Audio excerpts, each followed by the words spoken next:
horrid noise of their closing jaws, floods of water and blood rushing out of their mouths, and the clouds of vapor issuing from their nostrils were truly frightful.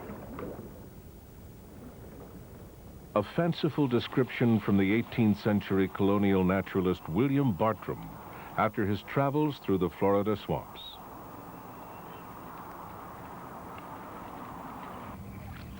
The dictionary, however, simply describes the alligator as a large reptile of the southern United States, having a more rounded, broader snout than the crocodile.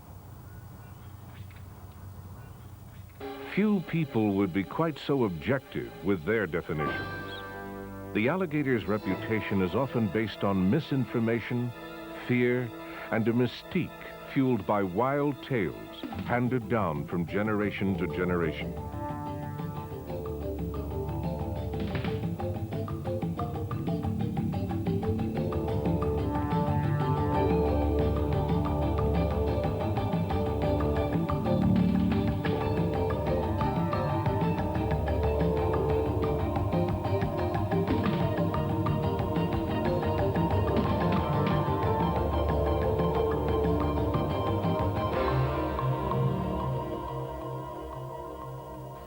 No, alligators can't outrun a quarter horse over short distances.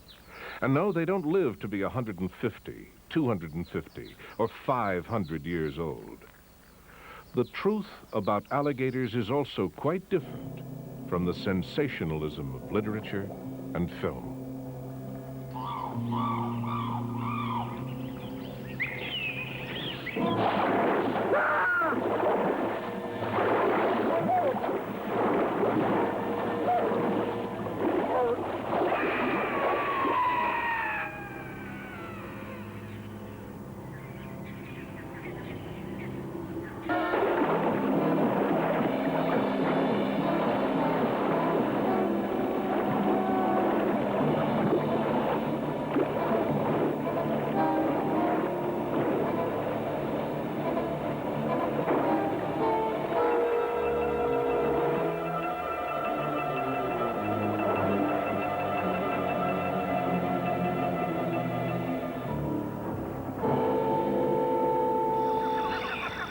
In this program, an attempt will be made to separate fact from fiction by looking at the life cycle of the alligator in its natural environment.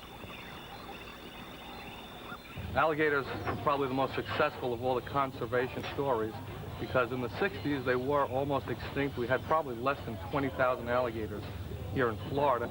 And what happened was they tried to pass laws to stop the poaching of the alligators, and they did, and that didn't really help. It just actually raised the price of the hides. And eventually what they did is they created a farming system and allowed alligator farming and permitting to take hold, and that brought the price down of the hides and made it more profitable for people to farm them, to actually poach them or take them from the wild. And that's pretty much what saved the alligator in Florida. And today we probably have more alligators in Florida than there have ever been. There's an illusion that we understand everything there is to know about most animals. But in the case of the alligator, that's really untrue. Information exists about population size and management and preservation strategies. But relatively little is known about the general biology, the physiology, the internal workings of the alligator. It's only been in the last few years that alligators have been considered not as a source of valuable hide or gourmet meat, but as a species which is unique from others. The specific genus alligator arose in North America some 26 million years ago. The name is an anglicized version of El Lagarto, or giant lizard, which was given the animals by early Spanish settlers. The crocodilians, of which alligators make up 7 species, are the last remaining relics of the great age of reptiles. They're present-day reminders of the dinosaur. Alligators themselves have changed little over the last 65 million years, and far from being out of place in the modern world and thus doomed to certain extinction, usually remain masters of their environment.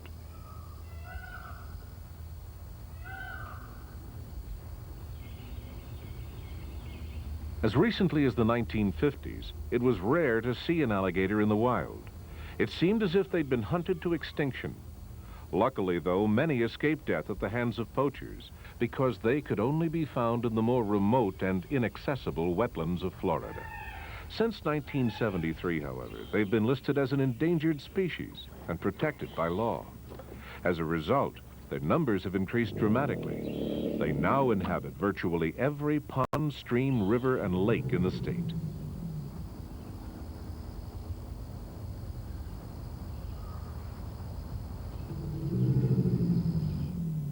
The crocodile is the alligator's more widely known relative. It's primarily found in tropical regions and prefers saltwater. Alligators are freshwater reptiles, found in wet habitats extending from the coastal regions of North and South Carolina, down to Florida, and across as far as East Texas. They're the most temperate of the crocodilians and range into more northerly latitudes than crocodiles. Other close relatives are the smaller Chinese alligator and the various species of South American caimans. The American alligator differs only slightly from the crocodile, living somewhat longer and usually shorter in length. The most distinctive difference is that the fourth mandibular tooth fits into the upper jaw and cannot be seen when the jaw is closed. The fact that a crocodile's teeth are more visible tend to make it look somewhat more ferocious than the alligator. This is more true, though, of alligators in the wild than those bred in captivity. Captive animals are frequently held together in large numbers, and they often rest on top of each other, causing the lower jaw to spread out, thus making the lower teeth more visible.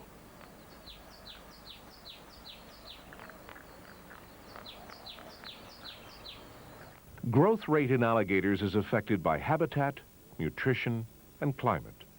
Where food is abundant and it's warm nearly all year, as is the case in most alligator farms, growth is greatly accelerated.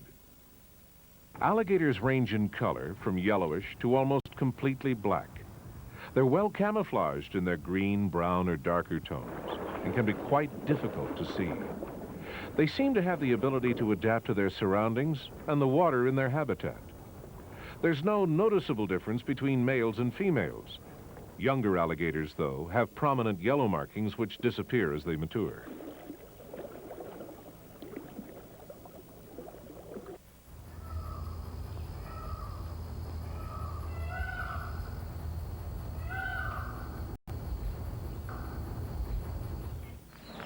Alligators come in all shapes and sizes, from long and slender to short and fat. Up to about 7 feet, both sexes maintain the same growth rate. Stature variations are more noticeable in males, who grow on the average 4 or 5 feet longer than females. The usual length is between 6.5 and 13 feet. Some males have been discovered that measure up to 18 feet, however.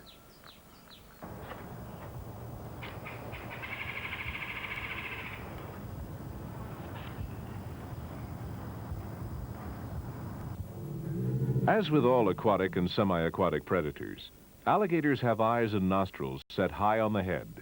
This way they can breathe while floating almost totally submerged. They're able to remain perfectly still and almost invisible while stalking prey or avoiding the more dominant males in an area.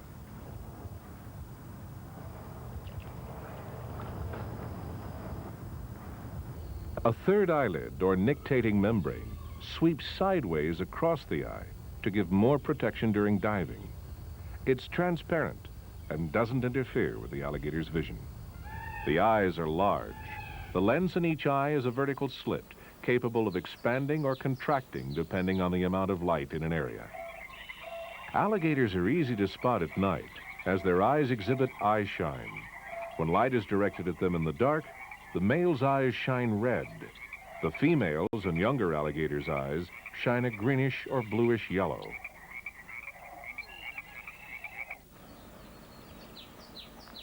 The ear is a narrow slit located immediately behind the eye. The nostrils and ears close while the alligator's underwater. When the ears are out of the water, hearing is acute.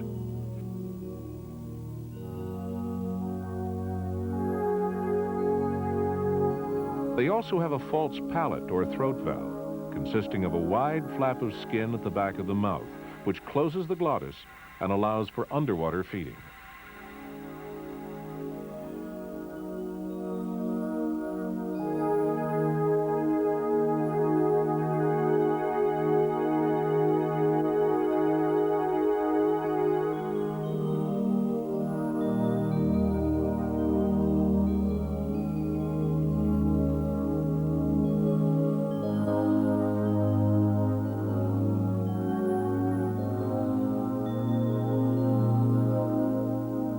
Alligators are powerful swimmers. Large compressed tails allow for easy movement through the water. The tail is long and heavy, tapering gradually from the hind legs to the end. While swimming, the legs are folded back against the body and tail.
Alligators have short legs and awkward bodies.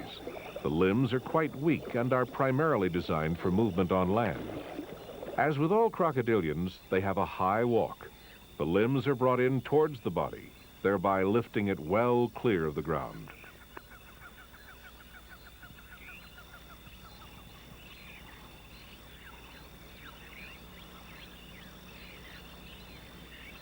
There's no webbing on the forelimbs, but webbing on the hind feet allows a swimming alligator with a sudden movement of the limbs and tail to sink quickly down and back when danger threatens. The toes are widely spread, enabling the alligator to move more readily in the water. This also helps them walk on land without sinking into the soft earth of the swamps.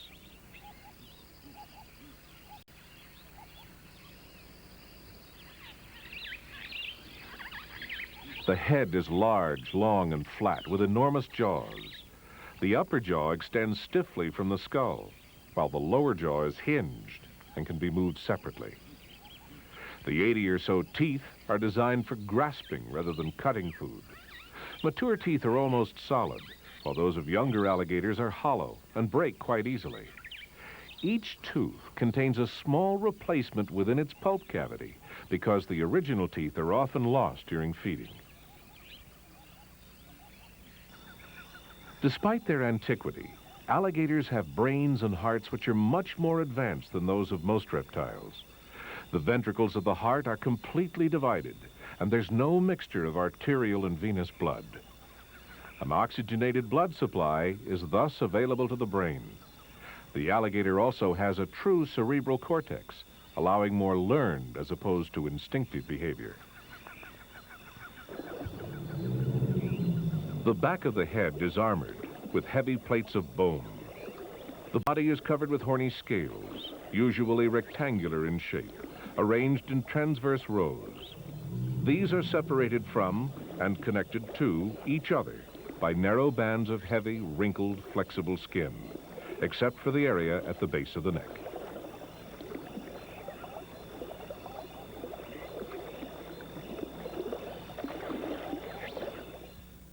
The scales covering the back, in addition to providing protection, are important to the overall well-being of the alligator. As soon as the days get longer and warmer, alligators spend much of their time swimming lazily along the water's surface or basking on a riverbank. We've all seen alligators pull up on shore and sit in the sun and bask, and they do this to heat their bodies. They're cold-blooded animals, and they need that heat from the sun to raise their internal temperature and drive their metabolic systems, drive their digestive system, for instance. But alligators don't have to pull out of the water to bask. They can actually bask while in the water.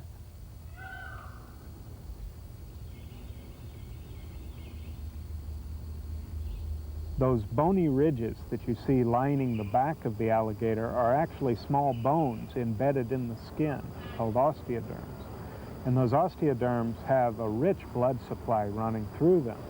And almost like a radiator system, they're able to heat the blood as it passes through these osteoderms and as the sun shines on it. And then that warmed blood is carried throughout the body and heats the body as they stay in the water.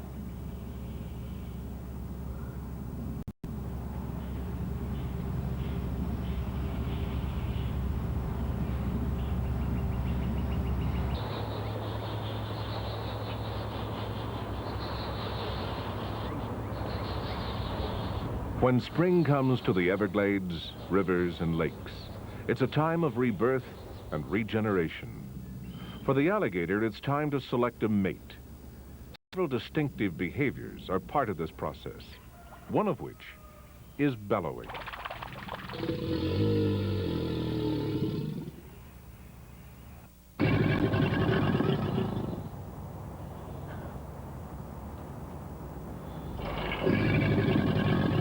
Alligators are quite vocal animals, more so than most reptile species are.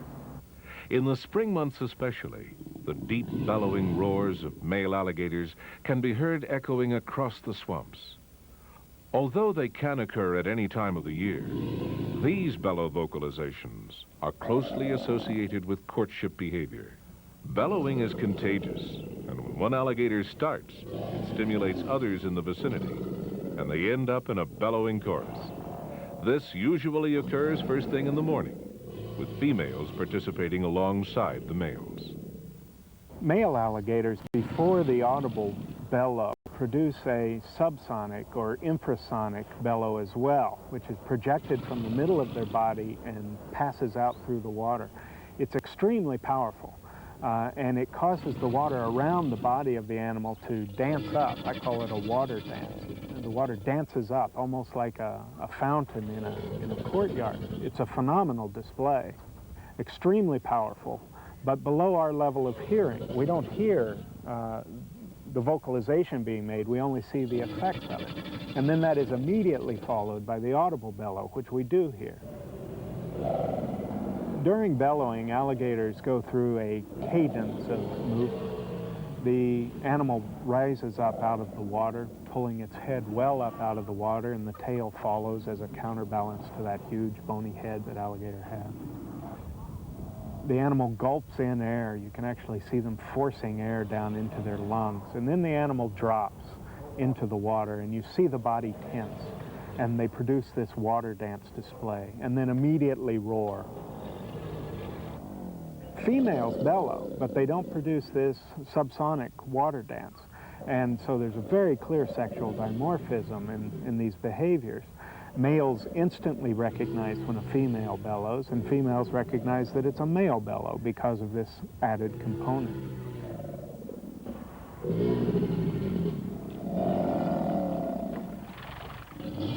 Males and females will approach one another during bellowing, and very often we find females coming up to these large males as they're bellowing, and bellowing side by side with them.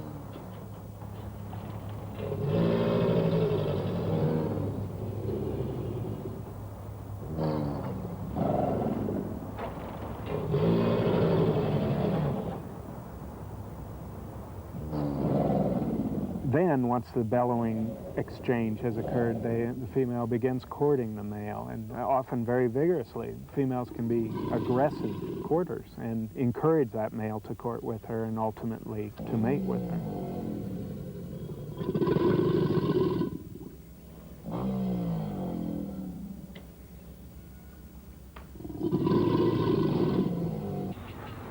Alligators communicate among each other visually, as well as vocally.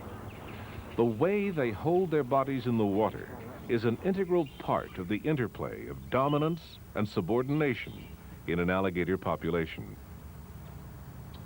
It's possible to tell when animals are going to be aggressive simply by the way they posture. The head is held high in the water so that the teeth row is level with the water. The back is arched and the entire osteoderm pattern visible. The pelvis and tail may also be brought up out of the water. The animal is striving to appear as large and imposing as possible.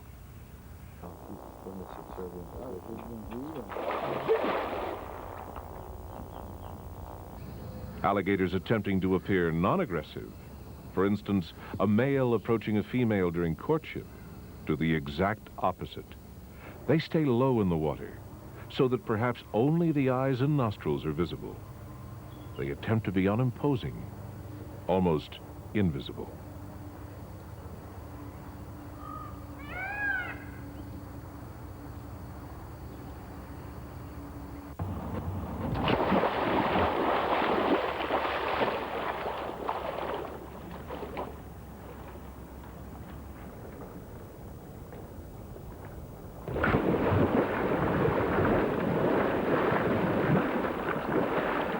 As part of trying to establish dominance, alligators perform a social behavior referred to as a head slap or jaw clap.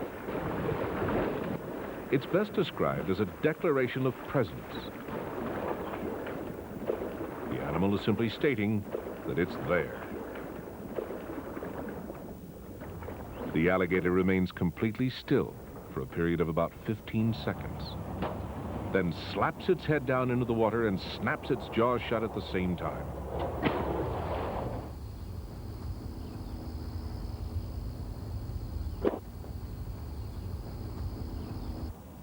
The head slap is sometimes accompanied by a water dance and always ends with the alligator thrashing the water with its tail. Alligators tend to use the jaw clap when they've just moved into an area or just before leaving for another. With head up, tail up, the display draws the attention of other alligators, and they often react to this aggressively.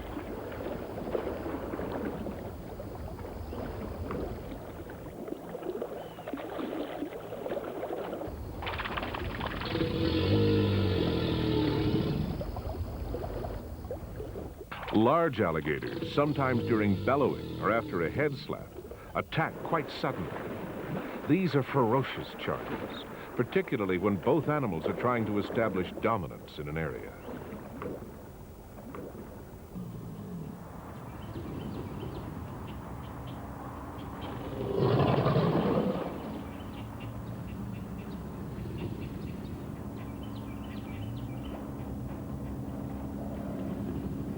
Aggression among male alligators is not uncommon, particularly during courtship season. Males simply don't like other males bellowing or displaying near them. When this happens, one alligator will slowly approach the other, then suddenly lunge forward with its jaws wide open, arching the head and back, and propelling itself with its tail. These attacks are usually over as quickly as they begin, and calm is restored. Aggression is an important factor in the social balance of alligator populations. They regulate their own numbers, and juvenile males are excluded from breeding by the older, larger males. Distinctly different from these aggressive behavior patterns are those exhibited between courting alligators.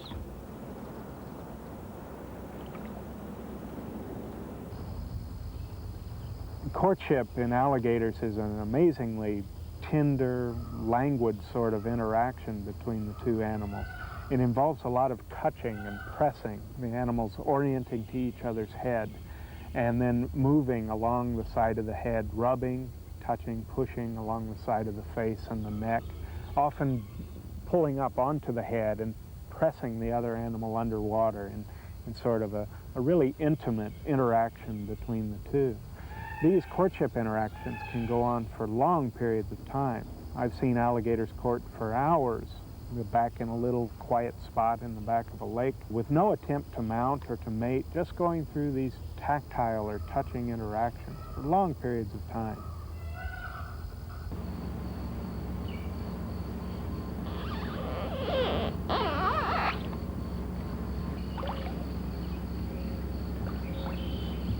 An animal pressing on the other animal can feel how strongly that animal resists.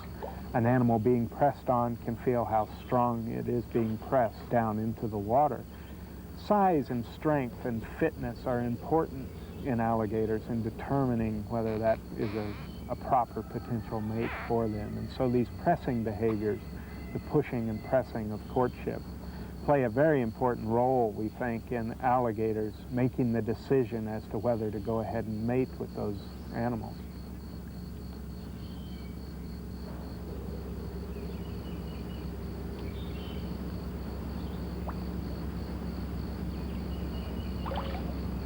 This long period of courtship is actually an extremely vital part of that whole behavior, because if a female is unreceptive, if she has not been stimulated into mating by this courtship ritual, then she simply has to move forward and the male will slip off or fall off. He can't maintain his position on the female if she doesn't cooperate. Mating is a really difficult position for alligators. The male has to pull himself on top of the female and embrace her quite strongly with his forearms, and then let his body slide off to one side of the female. And then he searches with his tail, trying to find her tail and get his tail underneath hers, and then draw the bases of the tail together so that mating can occur.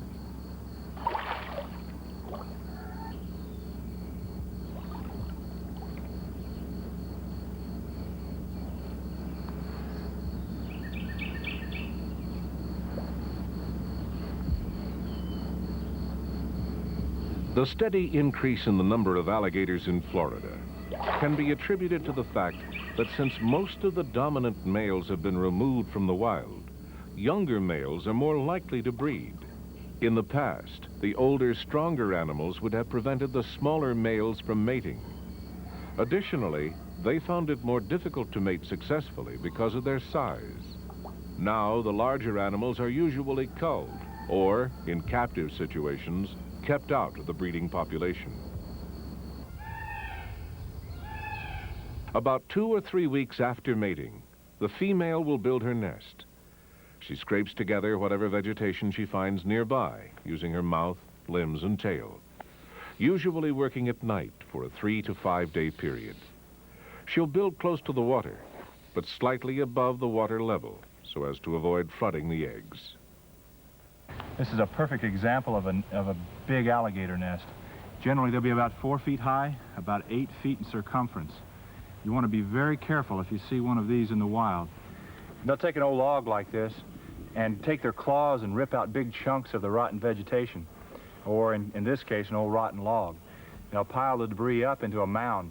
The female alligator will generally lay the eggs in early June or late May. She'll lay a clutch of about 40 to 45 on the average, sometimes as many as 80. Generally, the mother will stay nearby and try to run off any intruders. Even with this protection, the survival rate is quite low. As with all crocodilians, the female alligator exhibits a great deal of pre- as well as postnatal care, but the eggs cannot always be protected for the 2 to 3 month incubation period. Opportunistic birds, snakes, and raccoons are among those predators constantly raiding the nests. The mother stays in the vicinity of the nest as much as possible. Often she'll spend a good portion of each day simply perched on top of it, keeping guard. The ellipse-shaped eggs are deposited in a hollow cavity in the center. The warmth of the nest not only affects the rate of embryonic development, but also the sex of the hatchlings. A temperature lower than 86 degrees Fahrenheit between the 7th and 21st days of incubation results in all female babies. Temperatures higher than 93 degrees produce all males. When ready to hatch, the babies respond to any kind of vibration, such as the mother crawling over the nest area. They break out of their shells and begin a high-pitched grunting noise. The mother reacts, opening up a crater on the side of the nest with her mouth and forelimbs, so the hatchlings can easily get out. They'll then make their way to the nearby water. This fella here is only about 2 months old. And you can hear the little noise he's making. He's using the back part of his throat here to emit this sound, and it's a social call, much like a quail would make to let other quail know that they're around. We'll tap on the snoot here and take a look. He's got all the dental equipment that a full-grown adult has, roughly between 70 and 80 teeth. At this point, he's eating nymphs and larval stage creatures. Often he'll eat small frogs and crayfish and things like that to get started. These little alligators are perfectly suited for their life in the water. Even the construction of their nose and their eyes help them in securing food. You can see the nose or the nostrils are on top. They're called nares, and they rest on a little hump on the top of his nose. And with these, he can breathe or snorkel right up close to his prey and grab it. His eyes will submerge down into sockets if he happens to run into a limb or wants to go under a lily pad without hurting his eyes. We're going to let this little fella go. Let him grow up.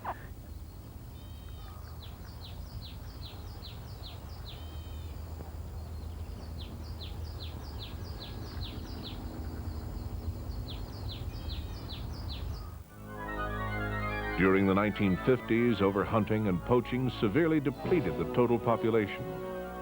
Their valuable hides were in great demand, bringing in around $6 a foot. Today, it's closer to $47.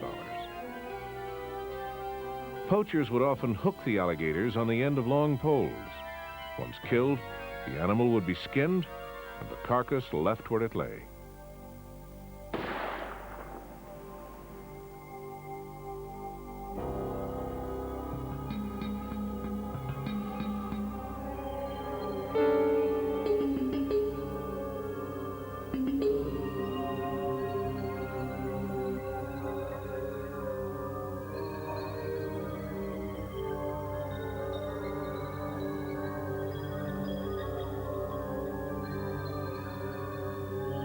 Since being protected beginning in the 1960s, legislation has led to several relocation, tagging, and research programs.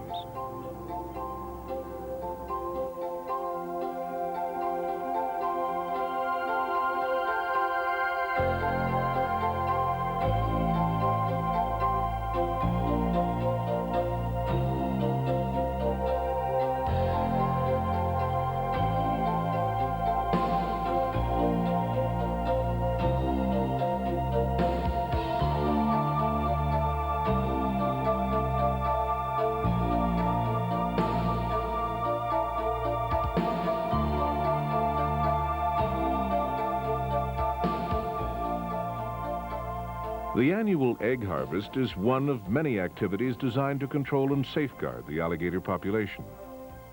A secondary but equally important goal is to preserve the wetland habitats that are important to all wildlife.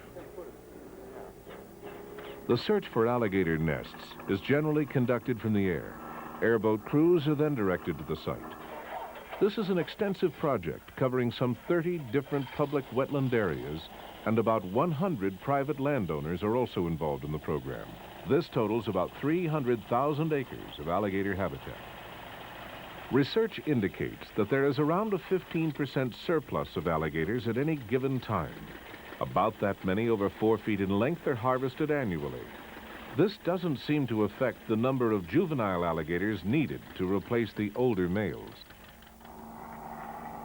The Game Commission had initiated some programs on adult harvest of alligators, and there was also interest from the farmers in harvesting eggs and hatchlings for their programs. The Game Commission couldn't afford to do the research that was necessary for that, so they made an arrangement between the university and the co-op unit and the farmers to do the research. In essence, the farmers are paying a lion's share of the cost for the research that the Game Commission is eventually going to use to regulate the take of eggs and hatchlings. But we couldn't do that research without a significant contribution on the part of the university, the Game Commission, and the Fish and Wildlife Service.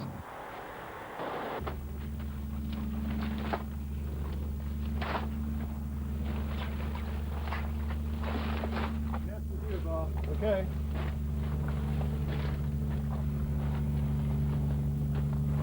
Nest number 9. Nest number 9. Once the nest has been reached, the research team records information about its size and location. The temperature and its makeup are also noted.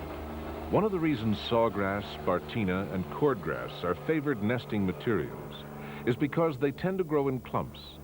They are, therefore, slightly elevated above the marsh level. This is a key factor in avoiding flooding and preventing the eggs from suffocating.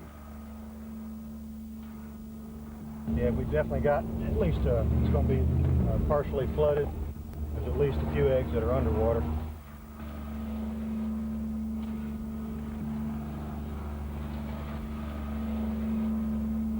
What we try to do is mark all the eggs on the top of the axis for upright orientation.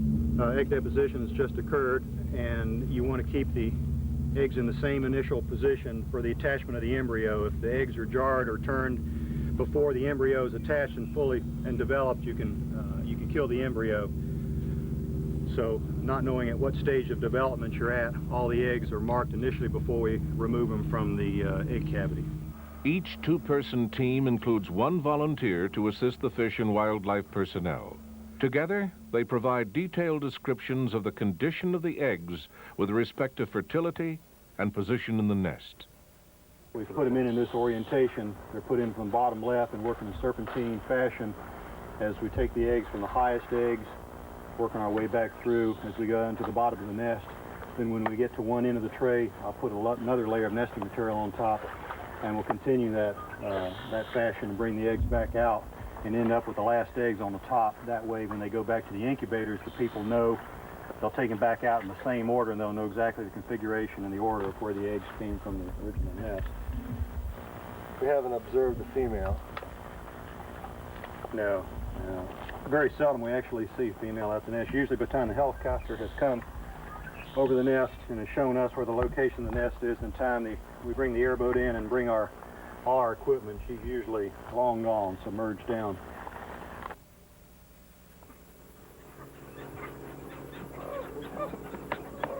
Research has shown that up to 50% of the egg production in an area can be removed without any negative impact on the alligator population. This means that some 15,000 to 20,000 eggs are collected each year.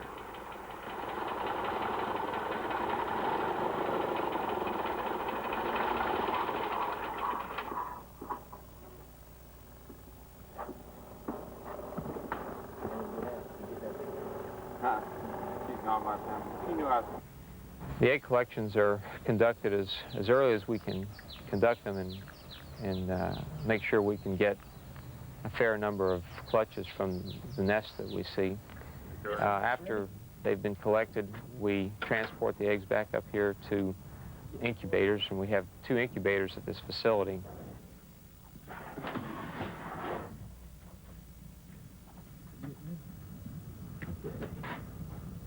We've got Okeechobee North, number 62, 37 eggs. We aren't sure what the exact trigger is that causes alligators to hatch. We do know that they hatch all within a short period of time, that they all achieve the developmental stage that they need to be in to hatch at all about the same rate. And we suspect that they're programmed to hatch out in a certain number of days or at a certain developmental stage. It's temperature dependent. The warmer the nest, the faster they'll hatch out. But it's usually about 65 days for alligator eggs. Here we go.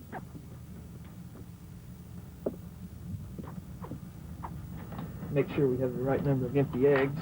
Sometimes they get loose in the incubator. Chase them in. There's 8.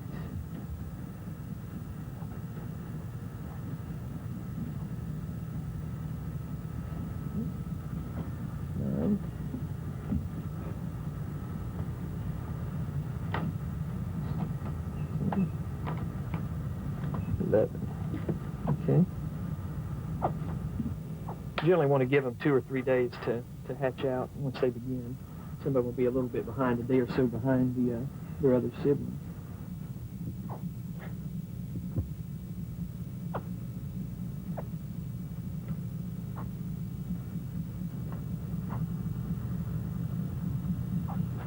Greg, it looks like we have a couple of dead ones. Okay. Let's cut those open, see when they die. Let me get.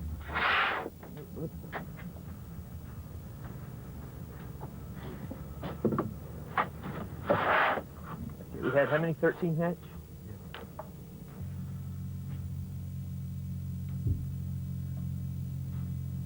Looks like he died early. His band didn't go around.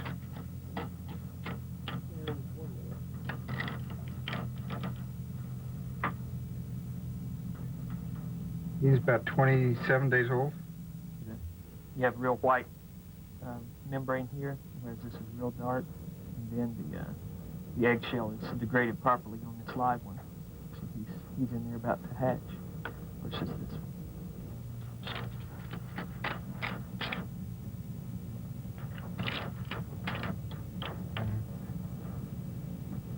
32 days old.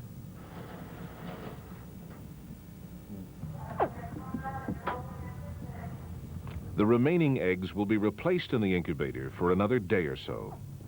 The 9 to 10 inch or 24 to 25 centimeter long hatchlings, each weighing between 60 and 70 grams, are tagged so that researchers can monitor their progress.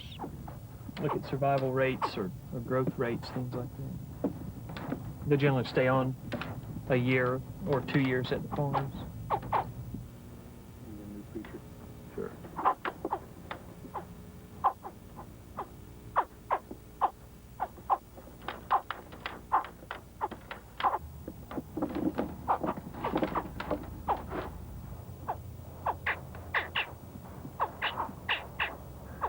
Tag number came from which leg and which farm it goes to. We found that there's a variable number of eggs that hatch out of each clutch. What we found here in Florida was that even if an egg was not inundated with water, there were still problems with a lot of the eggs hatching. And what we suspect is a number of different things. First of all, we suspect that the egg is probably something wrong either with the egg or the sperm that's causing this problem. Because most of these eggs that we're having die on us are dying very early in incubation. Some of them are dying before they're laid. And that gives us a good indication that the problem is with the quality of the egg or the sperm. Some possible causes of this could be environmental. The nutrition that the female receives can affect the viability of eggs. They found that over in some research in Louisiana where diets significantly affected the hatch rates of their eggs. Alligators on all fish diets were underperforming alligators that were fed all red meat diets with lots of vitamins. So nutrition could be a problem. Another problem could be stress. Some other studies they've done in Louisiana have found out that when alligators are crowded into small areas, that the stress levels rise, their functioning of their hormones is changed, and the resulting egg viability is reduced. Something that may be happening here in Florida and is happening at least on one area are pesticide problems. There's all sorts of chemicals being dumped in the waters here in Florida. In one instance on Lake Apopka, there was a pesticide spill in 1980, and we saw an immediate decline in the alligator population, and also found very low viability rates, egg viability rates, in conjunction with that decline. In recent years, egg viability on the lake has been increasing a little bit after bottoming out in the mid-80s, and also the population's been increasing a little bit. So there's a very strong association between that pesticide spill and population decline and poor egg viability. Once tagged, the hatchlings are either released into natural habitats where they can be protected or sent to alligator farms. One such farm is Gatorland, near Orlando, Florida. As a commercial farm and research facility, Gatorland, working in conjunction with the University of Florida, produced the world's first hatchlings born as a result of artificial insemination.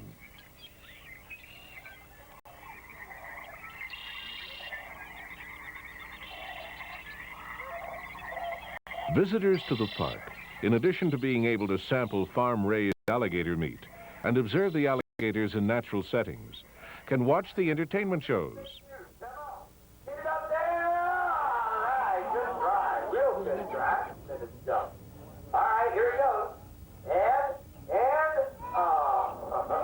There are also somewhat more informative performances. Here we go. They all look down there.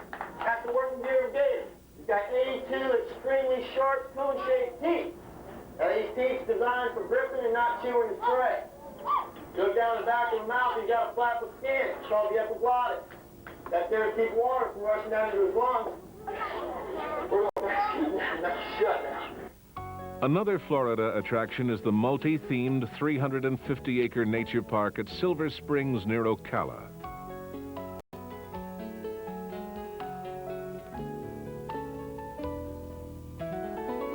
Here, as in several other parks, a wide range of wildlife can be seen free roaming along the banks of the Silver River.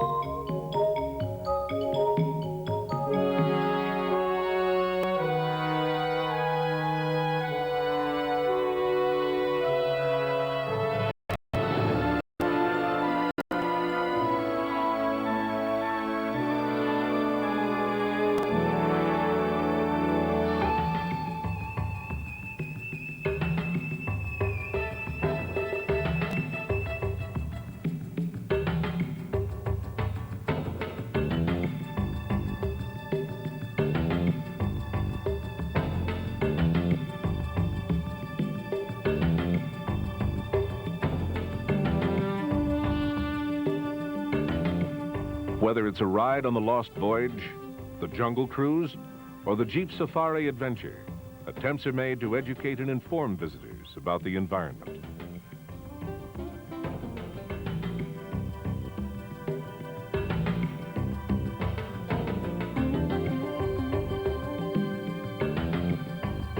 In addition to a supervised petting zoo for children, the park presents a variety of informative shows daily.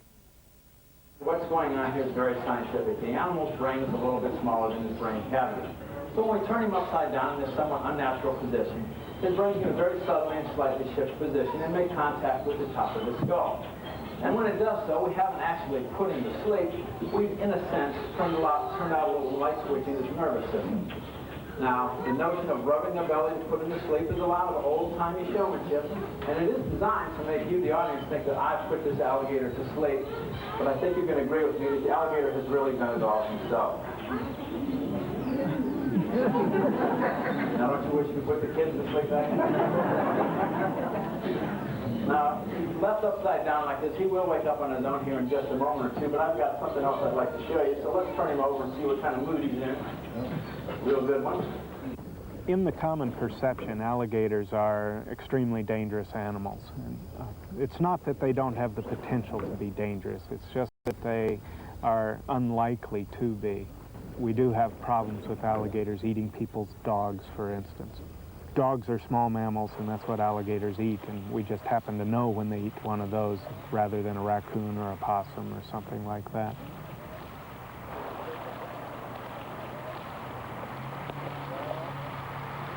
Alligators are carnivores and will eat almost any animal that can be overcome. Well camouflaged, extremely patient, and often difficult to spot in the water, the element of surprise is a valuable weapon.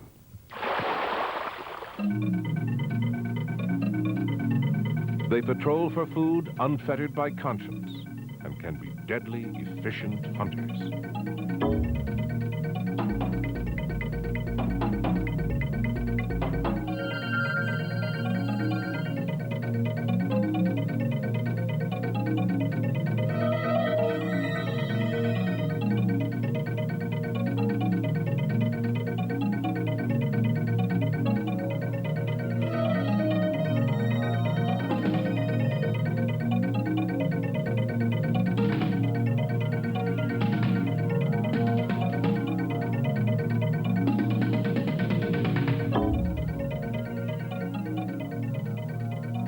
Alligators are the dominant predator in the aquatic ecosystem in which they live.